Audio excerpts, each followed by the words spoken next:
Hello everyone, my name is Hoodieace, and today I'm going to be talking about 5 tips every new Warframe player should know before enlisting to become a loyal Tenno. These tips are things that I wish that people told me when I started playing this game, and it only makes sense that this Warframe noob helps some other Warframe noobs and acts as a shining light through the darkness. Vague instructions of this game totally tearing apart the fun before it even started. I mean, seriously, they literally give you absolutely nothing to work on. And granted, I may be the last person that should be giving advice, especially when it comes to this game, but I think my tips are at least, worth hearing. So, hear me out, please. Number 1, this game does not have a story. If you were anything like me, and you were expecting some sort of, cutscene or a guideline after the Forest Prize quest, well, you're in luck. By luck, I mean you were screwed. I mean, seriously, I sat there for a good 10 minutes not sure what to do after that quest, and I still have those moments to this day. But as long as you carry on, branch out, learn more about the game and its mechanics, its loopholes and secrets, you'll learn that there's tons of things to do in this game. Which brings me to number 2. Number 2, stay busy. Oh, you already finished the Forest Prize. How about you clear the star chart? Oh, you did that? My bad, man. I'm sorry. How would you add a few new weapons to your arsenal? Really? You collected every single weapon in the game? That I doubt. But why not add another Warframe? Play with some friends. Play a quest. Or just help other players in need. Farm for that elusive drop. There are so many things to do, and I didn't even talk about the lore this game has. I mean, Dark Souls is jealous. Search for the Curious statue. And like I said before, play test those weapons and frames. Find the setup perfect for you. And if you're anything like me, you can decorate your Warframes in any color you want. I mean, come on! How is that not tempting? Look at her! Look at Ember! Look at Ember. Doesn't she just look so pretty in that black, white, and pink? Come on, that's just amazing. Now, if you're not into decorating Warframes, and you're more into collecting them, I can understand that. But there's definitely one thing you need to know about Warframes and weapons in this game. And it's not pretty. Warframes and weapons are nice. You can have as many of them as you want. You can want as many as you want. But if you don't have any slots for them, then what's the point? You know those starter platinum that they give you at the beginning of the game? Do not waste it on a weapon or on a Warframe or if you're anything like me, the Vault Immortal skin. Use it to buy something useful like a slot or some reactors or some catalyst or some forma. I mean, why not?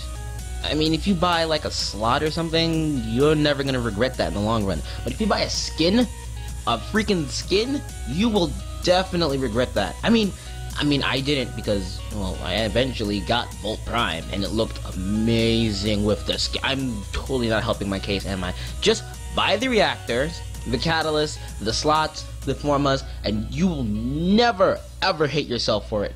No matter of fact, every time you get platinum, buy a slot, buy a catalyst or something.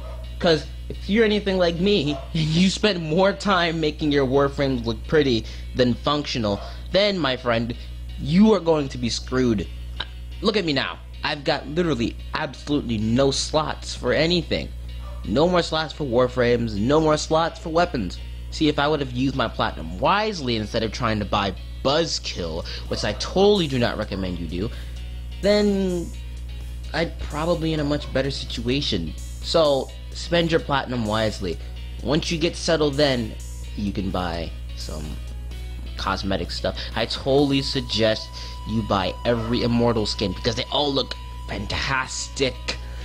Except for Mag, because fuck Mag. Number 4, join a clan. Now this may sound fruitless at the beginning, but clan dojos can supply you with some fun weapons. Not to mention, going as a player could be much easier when you have other people around you. I sure as hell would be lost if I didn't join that clan when I first started.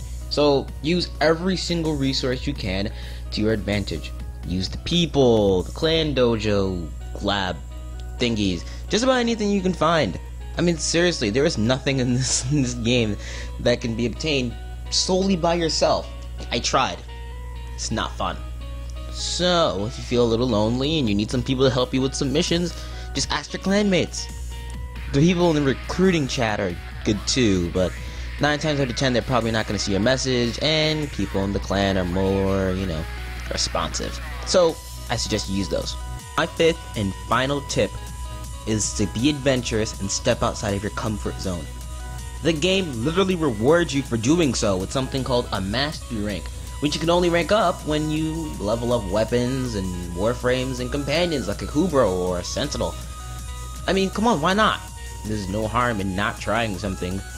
Just because you don't like beam weapons doesn't mean you should pass by the Quanta, which I highly recommend, or skip the Soma just because auto-fire weapons aren't your cup of tea, and you're sipping on the Tonkor like it's hashtag none of your business because it is your cup of tea. I mean, I don't like Ash, I don't like the Bolter Prime, and I definitely don't like the Orthos Prime, but it doesn't stop me from whipping them out and enjoying them from time to time. I mean, who doesn't like impaling enemies to walls every now and then, and not have to line up every single shot with a bow and arrow? You can just release a giant bullet barrage of stuff. Yeah, I really don't like the Bolter Prime, and me trying to talk good about it is really not working, but I still use it anyway. Mainly because I'm not a judgmental, insensitive prick who won't just use a weapon because I don't like it. If the weapon has its merits and it's good in the long run, then maybe, just maybe, you should learn to use it. Well, that's what they said about the Rock to Ceranos, and look at it now. It's an amazing bow. So, please, don't be that one guy that just solos the entire game with the Rhino Prime, the Bolter Prime, the Orthos Prime, and the Synode Gamma Core. Because that makes you shallow, and do not be shallow. Anyway, I hope you guys really enjoyed this video. If you did, like and subscribe. If you didn't, well, I guess you can leave a thumbs down and an angry comment. But if you did like it, please subscribe. I need to feel important, and if I don't feel important, absolutely nothing will happen. In the end, this game is literally about trying new things, and you should definitely do it. Goodbye, everybody. Hoodieace out.